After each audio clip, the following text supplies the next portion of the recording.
Viewers, আমি poppy আবারও চলে এলাম নতুন একটি ব্লগ নিয়ে। এখন বাজে বিকেল 4টে আর আমরা এখন বেরিয়ে পড়েছি পুজোর শপিং করব বলে।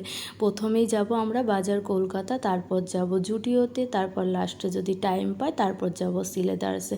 তো আমরা এখন প্রথমেই যাচ্ছি বাজার কলকাতাতে। তো চলো, আমার বাড়ির থেকে 5 মিনিটে বাইকে করে বাজার কলকাতা। প্রথমেই চলে আসলাম বাজার কলকাতাতে। বাজার কলকাতার প্রোডাক্টগুলো খারাপ না, বেশ ভালোই, জামা কাপড়গুলো বেশ ভালোই পরা যায়, আমার তো বেশ ভালোই লাগে। তো চলো এবার ভেতরে ঢুকি, দেখি কি কি আছে, দেখা যাক।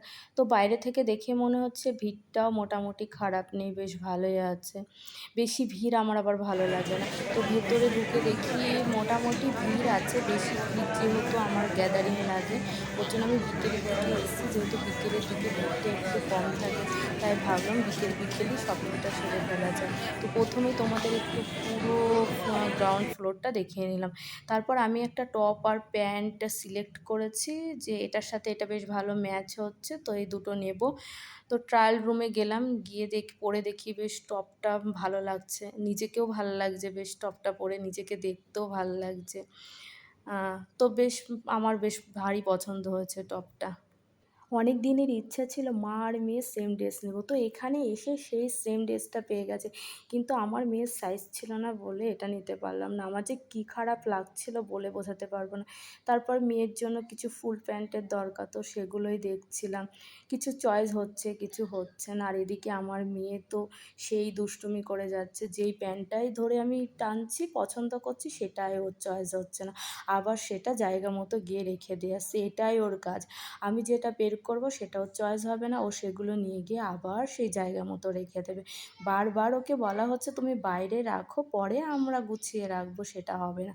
সেই মুহূর্তেই তাকে সব কিছু গুছিয়ে রেখে তারপর শপিং মল থেকে ফিরতে হবে। তো সেই কাজগুলোই সে করছে, এগুলো করতেও সে ভীষণ ভালোবাসে। শপিং মলে যখন এসছি, শপিং মলে এসে মিররের সামনে দাঁড়াবো না, সেলফি তুলবো না, তাই আর এখানে এসে তার প্লে স্কুলে ফ্রেন্ডদের সাথে দেখা, আর বহুদিনের পুরনো ফ্রেন্ড আর ফ্রেন্ডদের সাথে দুষ্টুমি করবে না তাই হয়, এখানে এসে তার ফ্রেন্ডদের সাথে দেখা হয়, তার দুষ্টুমি আরও দ্বিগুণ বেড়ে গেছে।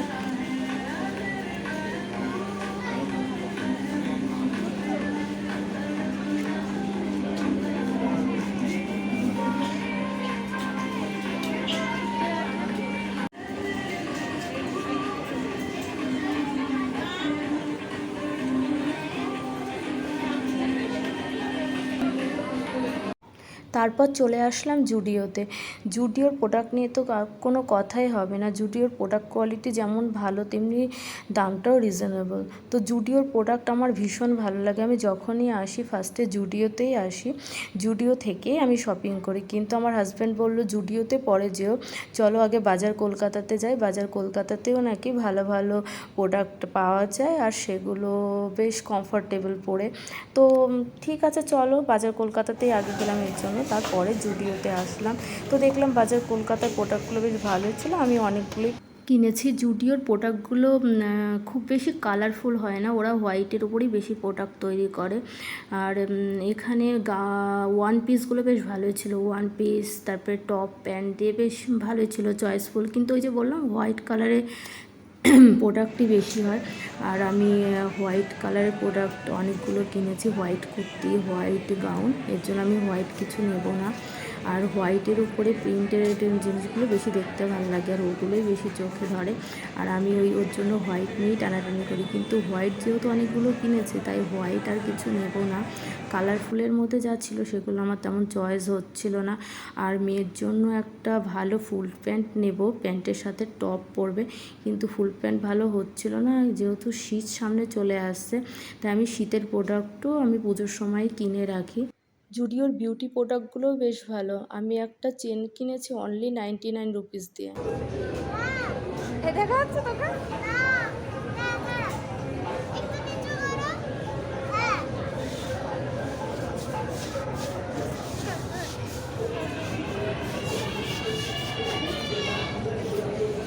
এই শার্টটি বেশ সুন্দর দেখতে, আমার বেশ পছন্দ হয়েছে, তাই এই শার্টটিও নিলাম।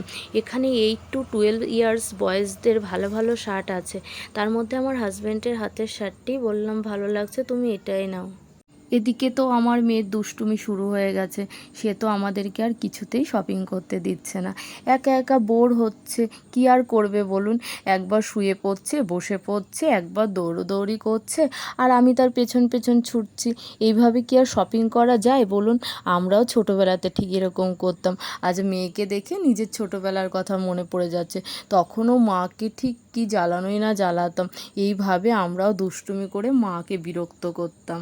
এইবার শপিং করা শেষ করে তিনজন মিয়ামোড়তে গিয়ে 3টে প্যাডিস খেয়ে চলে আসলাম সিলেদার্সে। তবে সিলেদার্সের জুতোর সোলগুলো যেহেতু একটু শক্ত হয়, তাই আমি পরে হাঁটতে পারি না। বাট মেয়ের জন্য জুতো কিনবো বলে এসেছি। তবে সিলেদার্সের জুতোগুলো কিন্তু খুব রিজনেবল প্রাইসে পাওয়া যায়। সিলেদার্সের ব্যাগগুলি কিন্তু ভীষণ ভালো, ভীষণ টেকসই। আমি নিজেও ইউজ করে দেখেছি, ভীষণ ইউজফুল।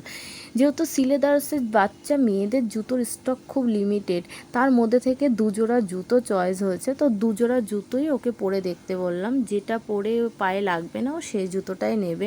তবে দুজোড়া জুতোই দেখতে ভীষণ সুন্দর। তবে আমার মেয়ে যতবারই সিলেদার্সে আসে না কেন, তার উঁচু উঁচু হিল দেওয়া জুতোগুলোই বেশি পছন্দ হয়। কিন্তু অত উঁচু হিল দেওয়া জুতো এই বয়সে কি কেউ পরে? সে তো সেটা বোঝে না। ওই হিল দেওয়া জুতোগুলোই নাকি তাকে পরতে হবে, আর সেটাই তার বেশি পছন্দ। তবে একবার এত বায়না শুরু করেছিল, তখন আমরা বলেছিলাম ঠিক আছে, পাপা যেদিন গাড়ি কিনবে আর আমরা যেদিন গাড়ি আনতে যাব সেদিন তোমাকে এই জুতোটা কিনে দেওয়া হবে। আর আমরা আমাদের কথা রেখেছিলাম। সেই দিনই তাকে জুতোটা কিনে দিয়েছিল তার পাপা। সে উঁচু হিল তোলা জুতোটা পরেই সে গাড়ি আনতে গেছিলো। সে যে কি খুশি হয়েছিল সে বলে বোঝানোর মতো না। তবে ওই জুতোটা সে একদিনই পরেছে, তারপরে আর কোনো দিন পরেনি। কেননা এত বেশি হিল যে আমি তাকে আর কোনো দিন পরতে দিইনি। ওই জুতোটা পরলেই হয় তার পা ব্যথা হবে, না হলে পা মচকে পড়ে যাবে। সেই ভয়ে আমি আর কোনো দিনও তাকে পরতে দিইনি। তবে এই দুজোড়া জুতোর মধ্যে কোনটা বেশি সুন্দর বলুন তো?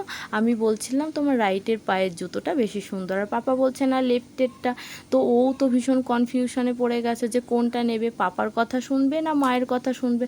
তখন আমরা বললাম তুমি দেখে পরে হেঁটে দেখো যে তোমার কোনটা পরে বেশি আরাম লাগছে, তুমি সেটাই নেবে। তখন সে বলছে যে না পাপা, আমার লেফটের জুতোটা পরেই বেশি আরাম লাগছে, ওটা পরে আমার পায়ে লাগছে না, আমি লেফটেরটাই নেব। তো আমরা বললাম ঠিক আছে, তুমি যেহেতু পরবে তো তোমার যেটা আরামদায়ক লাগবে তুমি সেটাই নেবে। যেটিতে পায়ে ব্যথা পাবে তুমি সেটি কখনোই নেবে না, যেহেতু নতুন জুতো পরলে এমনিতেই ভয় থাকে পায়ে ফোস্কা পড়ার। এদিকে রাস্তায় বেরিয়ে দেখি পাড়ায় ঠাকুর ঢুকছে। আমার মেয়ে তো ঠাকুর দেখে আনন্দে নাচতে শুরু করে দিয়েছে। মা, আজকের থেকেই কি পুজো শুরু হয়ে যাবে? আমি বললাম না না বাবা, পুজোর এখনও কয়েকদিন বাকি আছে। ঠাকুর ঢুকছে দেখে রাস্তা এত জ্যাম হয়ে গেছে যে আমরা আর কিছুতেই এগোতেই পারছি না সামনের দিকে। কিছুক্ষণ দাঁড়িয়ে থেকে তারপরে জ্যাম যখন একটু কাটলো, তারপরে আস্তে আস্তে সামনের দিকে এগোলাম। তবে আমার পুজোর শাড়ি কেনা কিন্তু বেশ কয়েকদিন আগেই হয়ে গেছে। পরের একদিন একটা ব্লগ আমার পুজোর শাড়িগুলি আমি আপনাদের সাথে শেয়ার করব। তবে পুজো মানেই নিজের আত্মীয় পরিজন সবাইকেই তো কিছু না কিছু দিতে ইচ্ছে করে বলুন। তাই নিজের সাধ্য মতো যতটুকু পারি সবাইকেই কিছু না কিছু দেওয়ার চেষ্টা করি। আজকের ব্লগটি এখানেই শেষ করলাম। সবাই ভালো থাকবেন, সুস্থ থাকবেন।